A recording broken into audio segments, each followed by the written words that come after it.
tengan todas y todos ustedes. Saludo en primer lugar y con mucho gusto y agradeciendo esta invitación a mi amigo, al senador Miguel Barbosa. Muchas gracias, señor senador. Primero, como lo decía el senador Romero Hicks, por el interés y por la visión de poder desde esta Casa del Federalismo convocar a un foro de reflexión plural a 3 años de que se haya aprobado la reforma educativa para hacer un balance en de dónde estamos, cómo estamos y hacia dónde vamos. Muchas gracias y muchas felicidades. Gracias, senador. Y agradezco también, por supuesto, al doctor Gerardo Esquivel, quien es un académico muy destacado y que sé que ha participado en la concepción y organización de estos foros. Y por supuesto también al senador Romero Hicks y a todas y a todos los que nos acompañan, académicos, expertos en materia educativa, al senador Gerardo Flores, muchas gracias, senador, y a todas y a todos ustedes. Déjenme empezar también haciendo un pequeño recuento de dónde estábamos en 2012 para recordar por qué y la esencia de la reforma educativa, que muchas veces en estos procesos, como suele suceder, por la propia dinámica que tienen, una dinámica sin duda difícil y compleja, pero muchas veces se pierde en el horizonte las razones y el porqué de las acciones que se hacen como es esta reforma tan importante. Y lo primero que hay que decir es que, si bien todavía el sistema educativo mexicano sigue teniendo retos importantes en materia de cobertura, si un éxito tuvo el sistema educativo durante el siglo XX, fue precisamente el poder llegar prácticamente a cada rincón del país y desplegar en menos de 100 años, que es un tiempo histórico corto, prácticamente de la nada, uno de los sistemas de educación pública más grandes del mundo. En el año de 1921, cuando el presidente Álvaro Obregón funda la Secretaría de Educación Pública con el primer secretario José Vasconcelos, en una población más o menos de 15 millones de habitantes, únicamente el 10% de los niños iba a la escuela. Hoy, en un país de 120 millones de habitantes, hay una cobertura universal de primaria, prácticamente universal de secundaria, hay ya una cobertura de 78% en educación media superior y cerca ya del 36%, un poquito menos, casi 36% en educación superior. Eso equivale a un sistema educativo que tiene 34 millones de alumnos, 2 millones de maestros y un poco más de 260,000 planteles educativos, y que lo vuelve uno de los 5 sistemas de educación pública más grandes del mundo. Dicho esto, era claro también que el sistema educativo que teníamos con el que llegamos a la primera década del siglo XXI, si bien tenía estas fortalezas, no tenía la calidad suficiente, medido como se quisiera medir, con pruebas como PISA, con análisis cualitativos, bajo básicamente cualquier nivel de análisis. En términos generales, la calidad del sistema educativo de nuestro país era muy baja y claramente insuficiente para los retos del siglo XXI. Un siglo en donde, además de la intensidad de la globalidad, particularmente para un país como el nuestro, inserto en diversas zonas de libre comercio con el mundo, pero un siglo que además, como ustedes saben, por el desarrollo tecnológico, la cantidad y la velocidad a la que circula el conocimiento se ha acelerado notablemente, en donde los empleos que se esperan para los próximos años en muchas ocasiones todavía no se conocen. ¿Por qué? Precisamente por esa dinámica de cambio tecnológico muy rápida que a su vez tiene un impacto en las estructuras económicas. En un mundo así, el sistema educativo que teníamos claramente no iba a cumplir con las expectativas de los niños, de las niñas, de los jóvenes de México, y no iba a cumplir con las expectativas que tenemos y que queremos construir como país. Y no solo eso, el sistema educativo también había dejado de ser un motor, como lo debe de ser, de igualdad social. La desigualdad se reproducía cada vez de manera más aguda en nuestro sistema educativo, y la educación, que debe ser una herramienta, entre otras muchas cosas, para poder superar condiciones de rezago, tampoco se estaban cumpliendo. Esa era la realidad de nuestro sistema educativo, y por eso la urgencia de su transformación. Y por qué, a pesar de las fortalezas, que también sin duda son muchas, del sistema educativo, estábamos en esa condición. En primer lugar, y lo decía hace un momento el senador Romero Hicks, porque teníamos ya un sistema educativo altamente corporativizado y clientelar,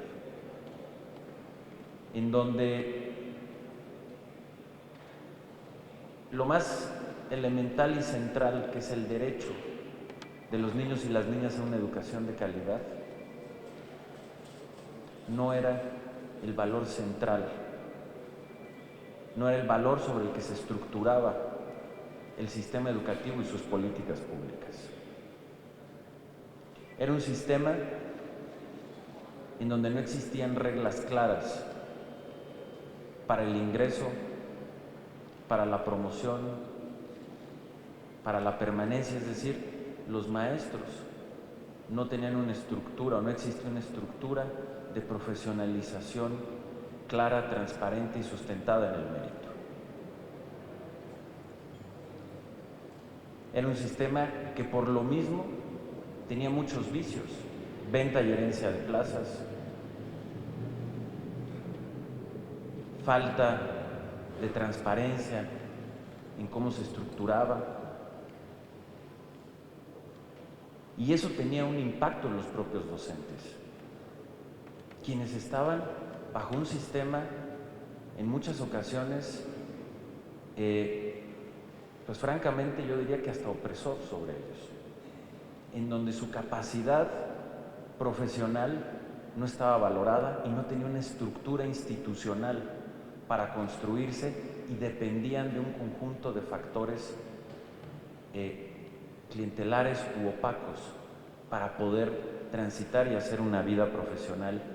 y tener los instrumentos para desarrollarla. Bajo esa misma condición, la escuela, que es el centro donde ocurre el proceso educativo, donde confluyen los alumnos, los maestros, los materiales, y donde se da el encuentro y los procesos pedagógicos, era el último eslabón de un conjunto de cadenas verticales y altamente burocráticas, fueran del gobierno, sindicales, del sistema educativo. La escuela simplemente recibía dictados, con lo cual se acumulaba burocracia, en donde había poca margen para tener alguna autonomía, o por lo menos algún grado de autonomía de gestión, donde no había acompañamiento pedagógico, y por lo tanto no existía plenamente una vida colegiada y académica como debe de ser en las escuelas. De la misma manera, la formación inicial de los maestros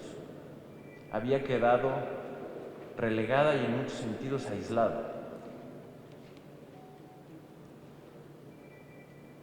la pedagogía o el enfoque pedagógico y los contenidos educativos por lo menos rezagados frente a las necesidades del siglo XXI. Y como decía hace un momento, un sistema que además, en lugar de romper con la desigualdad,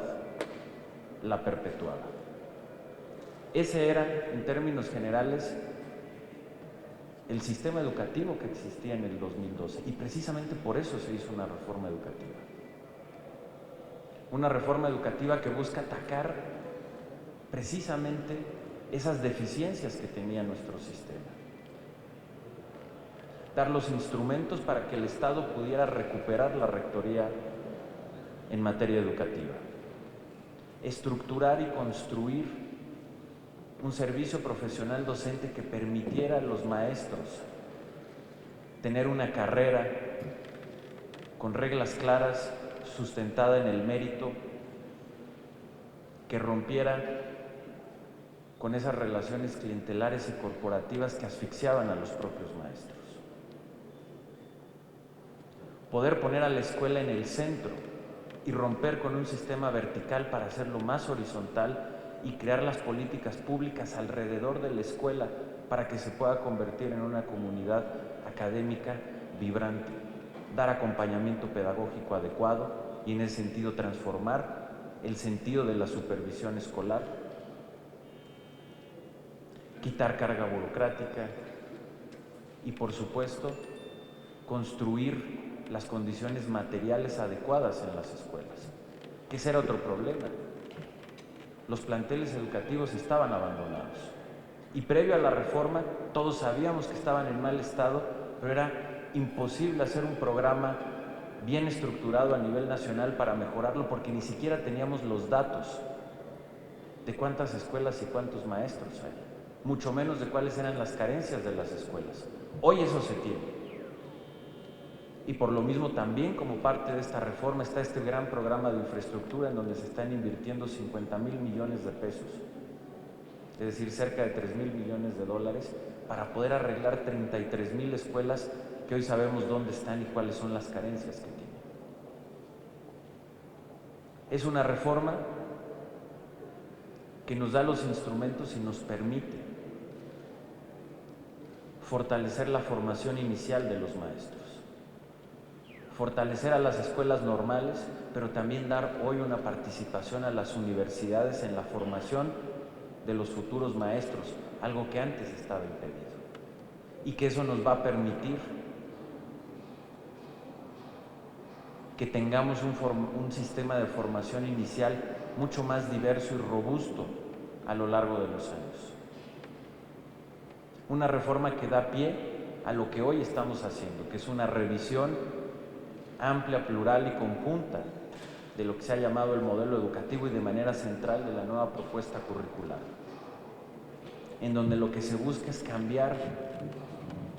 o continuar y profundizar el cambio de enfoque pedagógico, en donde podamos dar el brinco de una simple acumulación de conocimiento o transmisión de conocimiento a aprender a aprender. Y por supuesto, nos da también los instrumentos para poder hacer un sistema más incluyente y equitativo.